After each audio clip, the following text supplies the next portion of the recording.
ఓం నమ శివాయ. అందరికీ నమస్కారములు.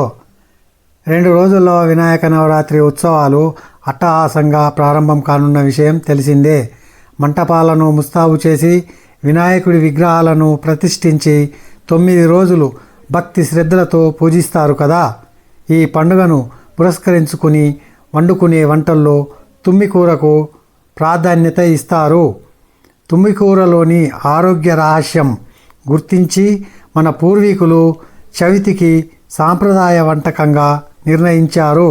ప్రాణాంతకమైన పచ్చకామల వ్యాధి నివారణకు దివ్యమైన ఔషధంగా నిర్ధారించారు.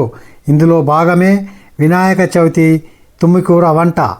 వినాయక చవితి పండగ నిర్వహించుకునే ప్రతి ఇంటిలో తుమ్మికూరను తప్పకుండా ఆయా పద్ధతుల్లో వండుతారు.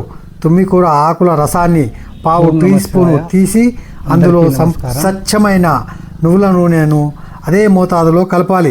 పచ్చకామెల రోగికి పరిగడుపున ఒకసారి తాగించాలి. మరో 15 రోజుల వరకు మళ్ళీ పుచ్చుకోవద్దన్న నియమం ఉంది. చిన్నపిల్లలకు డోసు తగ్గించి ఇవ్వాలి. పాము కాటు విషయానికి కూడా తుమ్మికూర రసాన్ని వినియోగిస్తారట. ఆయుర్వేద వైద్యంపై విశ్వాసం సన్నగిల్లిన పండుగల సందర్భంగా నాటి పద్ధతులు నేటికి కొనసాగుతుండటం శుభపరిణామం. చవితి పండుగ వేడుకలను నిర్వహించకపోయినా ప్రతి ఒక్కరూ ఒక్కసారైనా తుమ్మికూరను వండుకొని తినండి.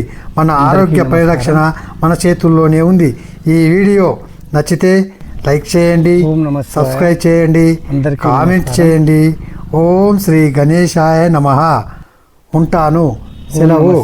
ఓం శ్రీ మాత్రేయ నమః. ఓం నమ శివాయ. అందరికీ నమస్కారం.